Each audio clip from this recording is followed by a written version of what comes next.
She had the receipts. She owned the jet. And still, they told her, you can't be her. Because sometimes reality alone isn't enough to overcome the image the world expects. It was already a heavy, humid 83 degrees when Danielle Monroe stepped gracefully out of the black SUV at Miami's private jet terminal. She pulled her sunglasses down over her eyes, shielding them from the fierce morning sun, then adjusted the sharp cuff of her tailored navy blue travel suit. Her heels clicked a measured rhythm against the hot tarmac as she moved, smooth, practiced, and precise, the way she had taught herself to move through life, efficient, controlled, invisible until she chose not to be. Danielle had just wrapped 3 grueling days at the Women Who Build conference, keynotes, mentorships, and endless business pitches. She had stayed up until almost 1 a.m., helping a young founder from St. Louis refine her seed round deck, then risen at dawn to deliver a keynote about leadership resilience. She wasn't trying to impress anymore. She was the reason people showed up. As she approached her plane, her assistant Simone's voice crackled in her Bluetooth earpiece. Flight plan filed. Weather's clear all the way to Birmingham. Snacks on board. Heads up, the pilot's new, not the usual guy. Danielle stopped at the bottom of the jet's stairs. A tall man in a crisp uniform and dark aviators stood halfway down, clipboard clutched in hand. His name tag read Kessler. His smile was mechanical, not exactly unfriendly, but hollow, rehearsed. Good morning. This flight's reserved for a Miss Danielle Monroe, he said, eyes never quite meeting hers as he flipped through the manifest. Danielle blinked, momentarily thrown. Yes, I'm Danielle Monroe. Kessler didn't respond immediately. Instead, he lifted his gaze slowly, studying her. Her face, her designer suit, the laptop bag slung over her shoulder. Then he chuckled, softly but deliberately. I'm sorry, he said, adjusting his stance. There must be some mistake. This jet's already assigned to a passenger. Ms. Monroe is the primary on the manifest. Danielle held her ground, steady as stone. I am Danielle Monroe, founder of Vector Hive. The jet is mine. For a fleeting second, Kessler's face twitched, as if apology brushed the edge of his thoughts. But it never fully arrived. Instead, he stepped in front of the stairs, blocking her path with a gentleness that only made the insult sharper. I'm going to have to ask you to step back while we verify a few things. Security protocols, you understand. Danielle's heart thudded, not with fear, but with a steady, boiling anger she tucked neatly beneath her ribs. She didn't argue. She didn't raise her voice. Instead, she reached into her blazer and pulled out her driver's license, her digital charter receipt, even a photo of herself boarding this exact plane just 2 weeks earlier. I understand you're doing your job, she said, voice composed but sharp. But this is my plane. All the documentation is right here. Kessler barely glanced at the evidence. He frowned at her phone screen without even scanning it, then muttered, We've had cases of imposters before. I'll need to verify through corporate. The silence that followed was a thick, humiliating thing. Danielle stood there, breathing carefully, while across the terminal, a parade of other passengers breezed through. No questions asked. A white woman in yoga pants and a designer tote had just walked directly onto a plane without even breaking stride. Danielle inhaled deeply, steadying her voice. If I were a white man in khakis and boat shoes, you'd be offering me champagne right now. Kessler's jaw shifted, but he said nothing. Instead, he radioed someone inside the terminal, speaking in clipped, muffled tones. Danielle stared past him at her jet, the one with her initials, DMO, proudly emblazoned on the tail. Heron paid for with 16-hour days, endless setbacks, 1,000 moments of doubt crushed by a stronger will. And yet, here she stood, being told, in polite practice condescension, that she did not belong. She tapped her phone and speed-dialed Simone. We have a situation, Danielle said as soon as Simone answered. On it, Simone replied without missing a beat. Calling Charter Direct right now. Danielle hung up and looked back at the pilot, who was now joined by an older ground operations manager, a man with a salt and pepper beard and yet another clipboard. They conferred in hushed tones, deliberately ignoring her. Finally, the manager turned toward her, his voice artificially smooth. Ma'am, we're just confirming a few things. Won't take long. Danielle met his gaze head on. And while you confirm a few things, what exactly am I supposed to do? Stand here like an intruder at my own plane? He gave a slight shrug. Not cruel, just indifferent. Standard verification, ma'am. Danielle's patience was evaporating under the burning sun. Standard for whom? Neither man answered. Inside the terminal, another round of passengers breezed past without question. Danielle saw it. She knew they saw it too. I have flown this charter service for 3 years, she said quietly but fiercely. I don't just fly this plane. I lease it. I pay the salaries that keep you standing here. Kessler finally spoke, his voice almost offensive. You're saying you're Danielle Monroe? Danielle stared at him, astonished by the absurdity. I have said it 4 times. He tilted his head slightly as if trying to find another explanation. It's just, I'm having trouble believing that. There it was, not a security concern, not missing paperwork, just disbelief, raw, naked, and unfiltered. Danielle lowered her voice to a razor-sharp whisper. And why is that? Say it. Out loud. He wouldn't. He didn't. Instead, he looked away, shame flickering across his face. Danielle stepped forward, her presence growing larger with every word. You know what stings the most? She asked, her voice slicing through the thick air. Not that you assumed I didn't belong. I'm used to that. Boardrooms, investors, panels where I'm the headliner. I've seen doubt 1,000 times. But this is different. Kessler stiffened, bracing for impact. You looked at me, she continued low and lethal, and decided I couldn't be her. Not even by mistake, not even by accident. Because your idea of who belongs here could never possibly look like me. Kessler shifted, visibly rattled. That's not, I didn't mean, he stammered. But you did, Danielle said, voice like steel. You just didn't expect me to call it out. Her phone vibrated again. Simone, Danielle answered. Charter Direct's head of operations is furious, Simone said, voice quick and urgent.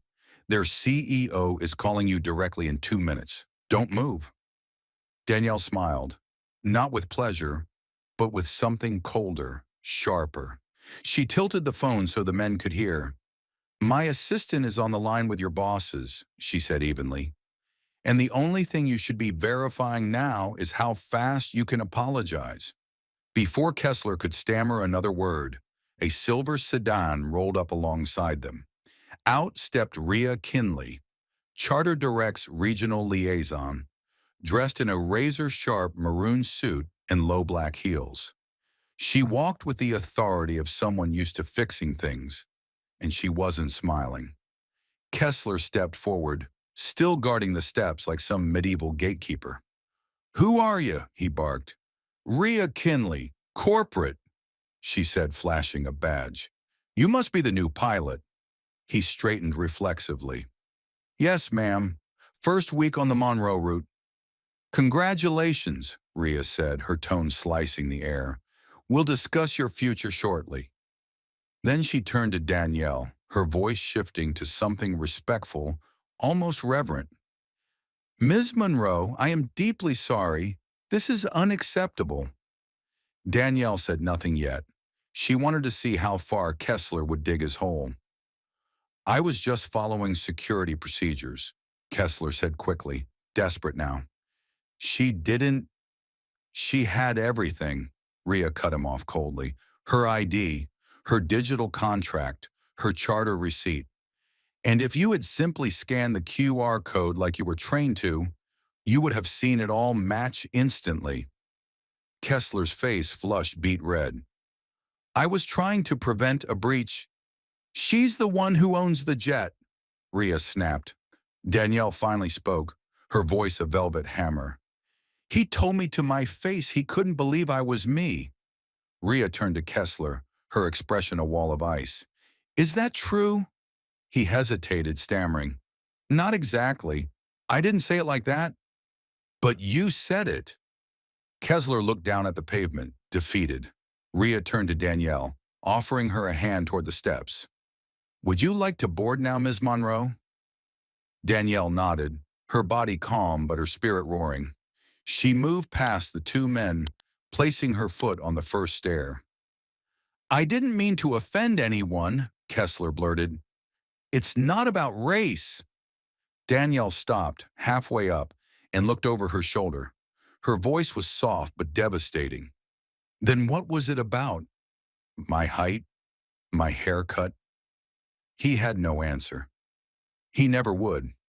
Step by step, Danielle climbed into her plane, her victory, her blood, her dream made real, leaving them standing on the tarmac, choking on the wreckage of their assumptions.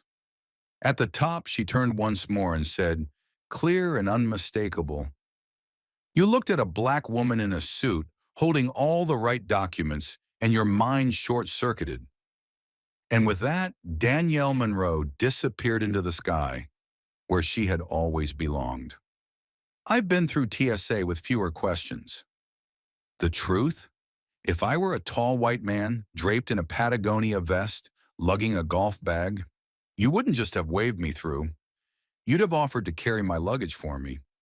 Rhea, still standing firm on the tarmac, didn't even flinch. Mr. Kessler, she said coolly, please leave your badge and credentials with the operations desk inside. He blinked, stunned.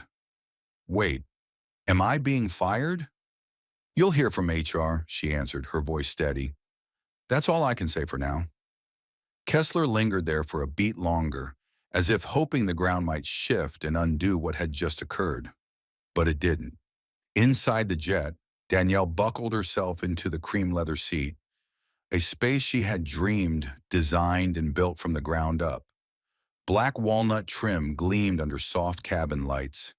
Near the door, a small brass plate bore her name, Monroe, her space, her triumph. And still, someone had dared to treat her as if she were an intruder here. She pulled out her phone, hesitating only a second before opening the camera app. Danielle was not the type to record her life. She hated drama, but today felt different. The weight of the insult pressed against her chest. She hit record. I'm sitting on my own jet, she said, voice even. After showing my ID, my receipt, my contract, everything. And still they didn't believe me, all because I didn't fit the picture in their heads. She paused, staring into the lens, searching for words. I wonder how many women, how many black women, live this reality every day. Unseen, unbelieved, unspoken. Unless there's a camera on. She stopped the recording. She had no idea the kind of fire she had just lit. Danielle uploaded the clip to her private account, thinking maybe a few close friends would understand. Offer solidarity. Within an hour, 3 powerful businesswomen she had mentored reposted it. A journalist in Dallas picked it up. An activist account reshared it. A celebrity retweeted it. By the time Danielle touched down in Birmingham, her name wasn't just trending, it was roaring. But before the internet caught a blaze, there was a different call, one that struck her soul far deeper. Mid-flight, as Danielle sipped water and stared blankly at the clouds, the flight attendant leaned in and whispered, "There's a call for you from Charter Direct's CEO, Secure Line." With some hesitation, Danielle accepted the headset. "Ms. Monroe," the voice came through, low and calm. "This is Douglas Tran." He didn't sound rehearsed, not slick, not corporate. I've reviewed the footage personally, he said, steady and real. I read the transcripts. I listened to every second of the communications between the pilot and ground operations, and it's painfully clear. You were profiled, and we failed you, not just as a customer, but as a human being. Danielle said nothing. She needed to hear all of it. He continued, the pilot has already been terminated. That decision was swift, but I didn't call you for damage control. I called you as a father. Danielle lifted her eyebrows, surprised.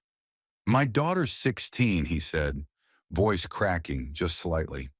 She's half black, half Vietnamese. Last year, a mall security guard stopped her, accused her of stealing a dress. Even after she showed her receipt, they didn't believe her. Danielle let out a soft breath she hadn't realized she was holding. Tran's voice softened further. I can't erase what happened to you, he said quietly, but I want you to know, it matters. You speaking up, it matters more than you know. Danielle turned her head toward the window, the clouds blurring in her vision. I didn't plan to film anything, she finally murmured. But the way he looked at me, so sure that I couldn't be who I said I was, that's what stuck. Tran's answer was almost a whisper. And it costs us more than we realize. Talent, trust, humanity. They sat together in that charged silence, oceans apart but stitched together by something heavier than either could name. I'd like to meet you in person, he said, not for publicity, not for the press, just to listen. Danielle nodded, unseen. I'll think about it, she said. When she ended the call, Danielle leaned back into her seat. Her heart wasn't pounding from anger. It was something deeper, the ache of 1,000 questions with no clean answers. How many times had she been forced to work twice as hard for half the faith? How often had she smiled at rooms that still doubted her after all her work, all her success? The pilot's voice echoed in her mind, polite, measured, cold. You're saying you are Danielle Monroe? The audacity, the gall. Danielle wasn't seeking revenge. That wasn't her way. She simply wanted the truth to breathe, for once, without interruption. She scrolled back to her video, rewatching her own face. Calm, composed, unflinching. Her inbox was swelling. DM after DM, emails, media requests. But one message stopped her mid-scroll. It was from a stranger, a woman named Taryn Hall. I watched your video from my car in the Target parking lot and cried. 2 months ago, a cop asked me why I was driving a Tesla and if it was mine. I didn't film it. I just said yes and drove away. I wish I had done what you did. Thank you for making me feel seen. Danielle stared at the message, her fingers hovering over the screen. She didn't realize it then, but Taran's message was the first of thousands, each carrying a memory, each a wound made invisible, each real. Danielle had spent her life untangling complicated technical systems, designing clean solutions to messy problems. But this, what happened on that tarmac, there was no neat fix for this. By morning, her video had been seen by more than 2.6 million people. It wasn't angry. It wasn't dramatic. It was 45 seconds of quiet, undeniable truth. And somehow that hit harder than shouting ever could. The internet didn't just react. It roared. People began flooding the timelines with their own stories. A black real estate agent locked out of a gated community he was selling homes in. A Latina doctor asked if she was the nurse. An Indian woman questioned about why she was flying first class. Story after story, thread after thread.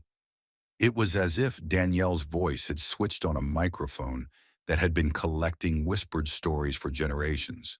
Still, Danielle didn't expect what happened next. 2 days later, Charter Direct released an official statement. But it wasn't corporate jargon. It wasn't damage control. The headline said it all. We failed Danielle Monroe. Here's why that matters. There was no hiding, no prettying it up. They admitted that their procedures depended too heavily on appearances, that they hadn't trained their staff to recognize their own biases, that the system hadn't broken. It had never been designed for people like Danielle in the first place.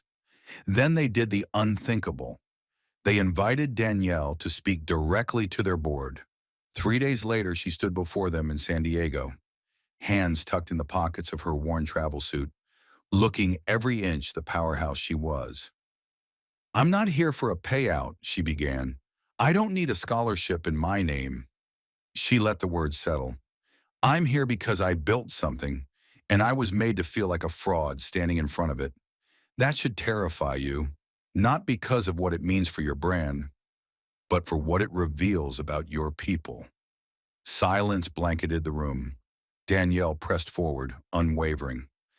"Bias isn't always loud," she said. "Sometimes it smiles. Sometimes it wears a uniform. Sometimes it sounds professional and polite. It thrives in the places you don't audit, like assumptions."